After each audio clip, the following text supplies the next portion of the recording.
Yeah, and I want to come back to Bill Miller. I want to come back to in the context of sizing, but I'd love to just touch on one thing before we get on. I mean, obviously you must have spent some good quality time with Warren to write as much as you have about him.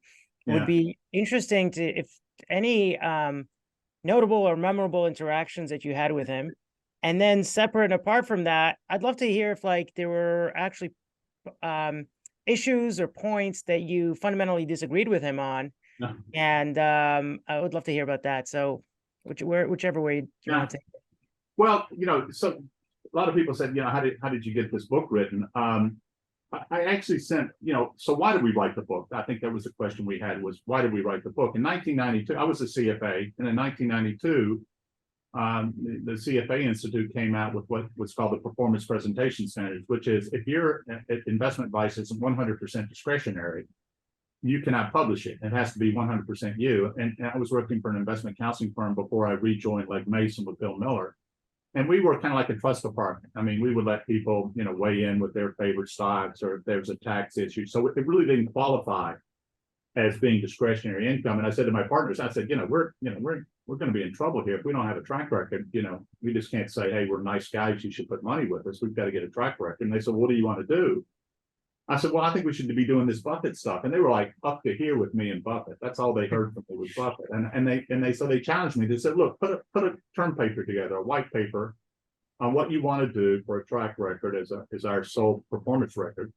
And we'll see what happens. And I did, and it got passed around, and it ended up getting in to an agent that said, well, this could be a great book. And he shopped it, and it found its way to Wiley. But what then happened was, I don't know if many people know, that the annual reports of Berkshire Hathaway are copyrighted. I think it's the only annual report, chairman's letter, that's actually copyrighted. So I quoted Warren quite extensively, going back, you go back to the early 70s, and he began to talk in those chairman's letters. So, I had close to 20 years of letters that had his quotes in there that I wanted him to speak through the book. As I would say this, and then Warren would say this, and I would say this, and Warren would say this. The problem was I needed copyright approval. So I sent him a letter, before internet, before AOL. And I said, dear Mr. Buffett, you don't know me, but I'm Robert Hagstrom, and here's my background. I've decided to write a book about you. May I have your copyright permission? A couple of weeks went by, and all of a sudden, there in the mailbox, I looked, and there was a letter from Kiewit Plaza in Omaha, Nebraska, typewritten. He said, dear Robert, thank you so much for your letter. I'm paraphrasing. And he said, thank you for your interest. I can't give you copyright permission just yet. Well, just yet in sales, as you know, Mo, that's not a no. That's just, what do we got to figure out? What is it going to take to get us to yes? And so the deal was this, that he said, I have anxiety about having this book, any book written about me. And this was I think at the time John Train's book had come out called The Money Master, and there was one chapter on him with Peter Lynch and John Templeton and a lot of other guys. So this is going to be the first one coming out. He says, I'll tell you what, you send me every chapter and let me take a look at it, and we'll go from there. So his secretary at that time, I think she must have been 17 years old, Debbie Bazanic, who's still his secretary today, 30 years later. It's amazing. And I would send the chapter to him, and Debbie would give me a call. She'd go, Robert, so far so good, keep going. And I would send the next chapter. She'd go, so far so good, keep going. So at the very end, and Wiley was saying, where's the copyright permission? Where's the copyright permission? I said, it's coming, it's coming, it's coming. And at the very end, he said, Robert, I think you've done a good job. And I actually have the letter up on my wall that he sent and said, you've explained things, quite nicely. Thank you for the preface and how you explained it, blah, blah, blah. And he gave me the copyright permission.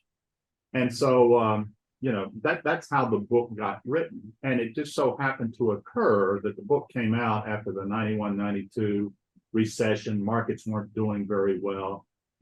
This was the very first book about Warren Buffett. And so I will tell you this real quick story is that this Thanksgiving of 84, and my publisher called. I was actually in Tennessee at our family farm, and he called me the day after Thanksgiving and said, you got to get back to New York. And I said, what's going on? He goes, the book's taken off. We got to get you on. I said, what are you talking about? I had no expectations, and got to New York Sunday night. We walked down Fifth Avenue. It used to be a huge Barnes and Noble store.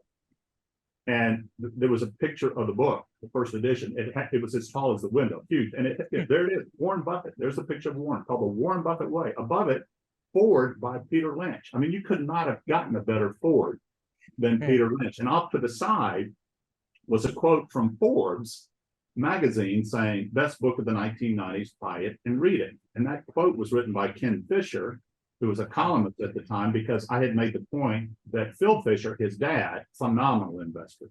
And I would add Phil Fisher to the other people that I studied in the early periods. I had argued that Phil Fisher was a big influence on Buffett, and that was confirmed. And so he was very thankful. So I looked at it and I said, oh, this is really quite amazing. So picture of Warren Buffett Way, Peter Lynch, Forbes, and at the very bottom right, and very by Robert Hagstrom. It was clear all the success was Warren Buffett, Peter Lynch, and Forbes magazine. Without that, we would have had no book.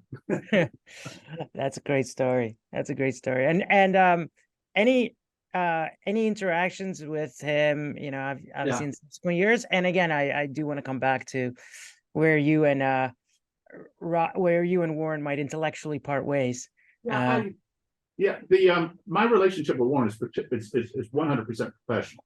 And Debbie gave me great advice, and anybody that wants to have an interaction with Warren would be well advised to follow it. She goes, Robert, you have no idea how many phone calls he gets, how many letters he gets, how many FedEx packages he gets every single day.